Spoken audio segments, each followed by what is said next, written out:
आप देख रहे हैं न्यूज़ 9 भारत, रखिए आपको सबसे आगे। नमस्कार, आप देख रहे हैं न्यूज़ 9 भारत, मैं हूं आपके साथ अंजलि। चलिए रुक करते हैं खबरों की ओर। आजमगढ़ जनपद के मुबारकपुर थाना क्षेत्र ग्राम सभा पाही में रामाश्रय सिंह के दरवाजे पर जैसे ही सांसद दिनेश लाल यादव उर्फ निरहुआ पहुंचे, भारतीय जनता पार्टी के कार्यकर्ताओं व गुजरपार मंडल अध्यक्ष दुर्गेश सिंह के यहाँ मिलने के लिए आए। जैसे ही अपने सांसद के आने की खबर उनके कार्यकर्ताओं को लगी तो वहाँ एक भीड़ सी उमड़ गई। महमूद रजा खान मंडल उपाध्यक्ष, मनीष सिंह मंडल अध्यक्ष युवा मोर्चा, आलोक श्रीवास्तव, रामधरीश चौहान, ओम प्रकाश साहनी, अतुल सिंह, अजय सिंह पाही तमाम कार्यकर्ता मौजूद रहे। जनता ने अपनी अपनी फरियाद लेकर भारतीय जनता पार्टी के सांसद दिनेश लाल यादव उर्फ निरहुआ को बताया।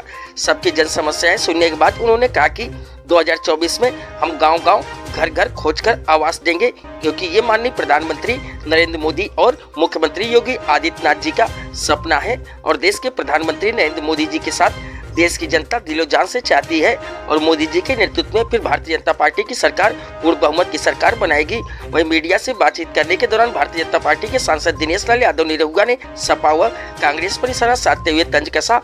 भारतीय जनता पार्टी के सांसद दिनेश लाल यादव ने कहा कि 2024 में जो बचे खुचे सपा व कांग्रेस के विधायक व सांसद हैं, उनका भी सुपाड़ा साफ कर देगी जनता। भारतीय जनता पार्टी विकास की तरक्की की ओर चल पड़ी है, यह देखकर सभी पार्टियों में बेचैनी और घबराहट सा छा गई है।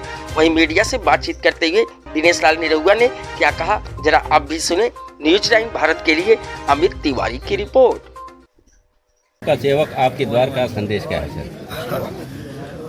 बस सीधी सादी बात है कि मोदी जी के आने के बाद जो नेतागिरी में बदलाव हुआ है, बस वही संदेश है कि नेता के पीछे हमारी जनता को नहीं भागना है। आप अगर सेवा स्वीकार किए हैं कि हम सेवक बन रहे हैं आपका, तो आपको ही उनके द्वार पे जाना है और उनकी समस्या समझना है और जानना है।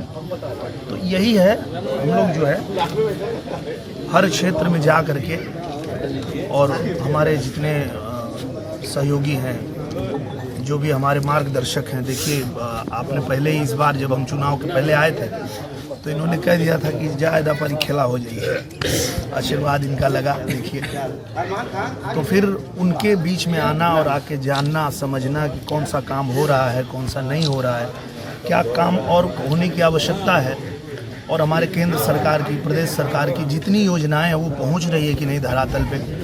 क्योंकि जिस तरह से पूजनीय प्रधानमंत्री जी का विज़न है, पूजनीय योगी आदित्यनाथ महाराज जी का विज़न है कि हर व्यक्ति तक सुविधाएं पहुँचे, तो वो सही में धरातल पे पहुँच रही कि नहीं, वो देखने के लिए जनता का प्रतिनिधि होता है। और अगर वो प्रतिनिधि ही गायब रहेगा तो फिर मुश्किल हो जाएगी। तो इसलिए ये जो आपका सेवक आपके द्वार आया है, वो जानने आया है कि जो काम है वो सब हो रहा है कि नहीं, और कहीं रुका है तो उसको फिर हम तेज़ी पकड़ाएंगे, दौड़ भाग करेंगे, मुख्यमंत्री जी के पास जाएंगे, प्रधानमंत्री जी के पास जाएंगे, जिस मंत्रालय में जाना है वहाँ जाएंगे और अपने आजमगढ़ की वो सारी समस्या रखेंगे कि यहाँ पे ये रुकावट हो रही है, इसका निदान किया जाए। और मुझे लगता है कि इसी काम के लिए जनता ने चुना भी है। सर, चाचा तिवारी जी आए थे, अलीगढ़ की घटना को लेके वो तंज कस रहे हैं कि बुलडोजर बाबा जो गरीबों का झोपड़ी गिरा देते हैं। देखिए, कहीं पे कोई किसी ने अगर गलती किया होगा, कोई क्या होता है कि समाज में हर तरह के लोग हैं, हर तरह के अधिकारी हैं, हर तरह के तत्व हैं, तो उसमें अगर कोई इस तरह की गलत जो है कार्रवाई किया होगा तो वो बख्शा नहीं जाएगा, उसको भरपूर सजा मिलेगी। और कोई ऐसी हरकत करके सोचे कि बच जाए तो वो नहीं बचेगा। ये महाराज जी की सरकार है और वो क्या बात करेंगे, जो गुंडे माफियाओं को शरण देने वाले लोग, गुंडे माफियाओं को पालने वाले लोग, वो बात करेंगे महाराज जी के बारे में, हमारे बुजुर्ग के बारे में वो बात करेंगे। जो लोग आज तक खुले मंच पे बोलते हैं कि उनकी सरकार आई तो गुंडों को जेल से बाहर निकालेंगे, वो बात करेंगे। तो ठीक है, जाने दीजिए उनको। 2024 के लक्ष्य में कर परिवर्तन होगा। हाँ, 2024 में परिवर्तन ये होगा कि थोड़ी बहुत जो बचे हैं वो भी ख़त्म हो जाएंगे वो लोग, और और कहीं भी दूर दूर तक उनका नामो निशान नहीं होगा। और अगर आप लोगों को याद होगा तो नेताजी ने ये इशारा दे भी दिया था। नेताजी ने, जो सपा के प्रमुख थे, उन्होंने लोकसभा में खड़ा होकर इशारा दे दिया था कि हम तो आने वाले हैं, हमारी सरकार तो बन नहीं सकती। तो मोदी जी ही बने और कहीं न कहीं उन्होंने इशारा सबको दे दिया था, चाहे वो किसी वर्ग के लोग हों, सब लोग उनको प्यार करते थे, तो सबको उन्होंने इशारा दे दिया था कि अब इस देश का भला मोदी जी के हाथ में है, तो सबको उनके साथ ही जाना चाहिए। तो और ये देश मोदी जी के साथ है भी, और मोदी जी के नेतृत्व में देश अच्छा कर भी रहा है। आप उनके एक एक काम को देखेंगे तो उसमें उनकी सोच यही है कि हमारे भारत के किसान, हमारे भारत के गरीब से गरीब व्यक्ति, वंचित हैं, जो पिछड़े हैं, दलित हैं, किसी भी वर्ग के लोग हैं, उनको कैसे सुविधाएं दी जाए, वो मजबूत होंगे तो मेरा देश मजबूत होगा।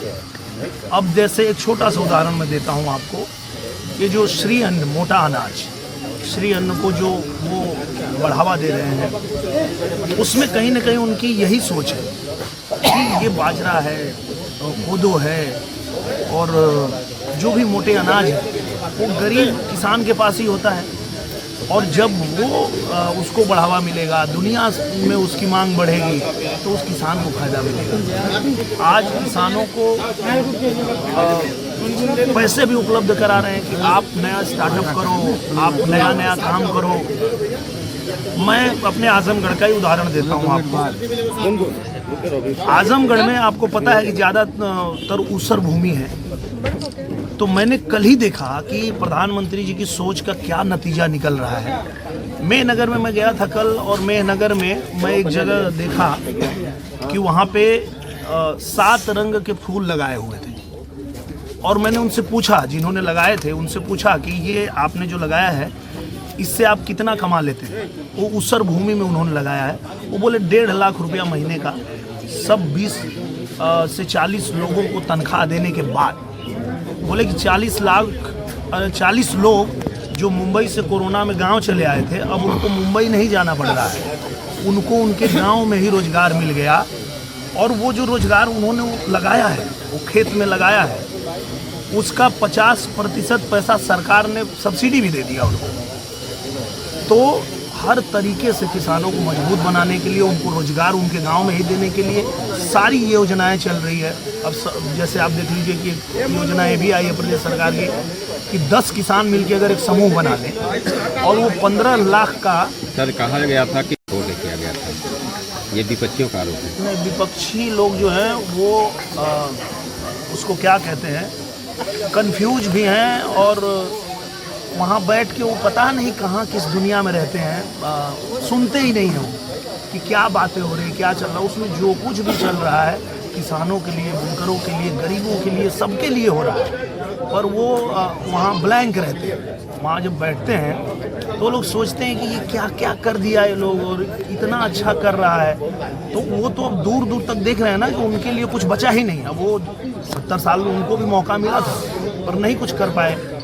तो अब 70 साल मौका इनको दे रही है, भारतीय जनता पार्टी को दे रही है, और लगातार अच्छा काम हो रहा है। देखिए ऐसे होता रहेगा।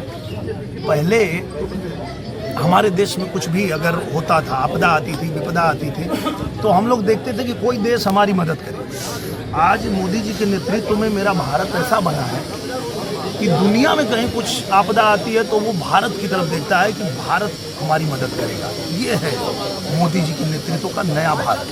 तो ये कांग्रेस वाला भारत नहीं है। वो उन लोगों को मौका मिला था, ऐसा नहीं है, जनता ने उनको मौका दिया था, पर कर नहीं पाए। तो अपनी नाकामियां गिनाने के बजाय, उस पर विचार करने के बजाय, जो अच्छा काम हो रहा है उसकी आलोचना कर रहे हैं। ये इसलिए वो और भी नहीं आएंगे। जनता तो समझ रही है, जनता को सब समझ में आता है। तो जनता मोदी जी के साथ है, हम सब मोदी जी के साथ हैं, पूरा देश मोदी जी के साथ है। Thank you. बहुत धन्यवाद।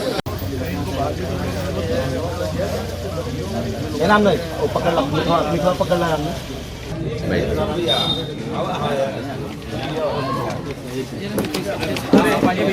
भाई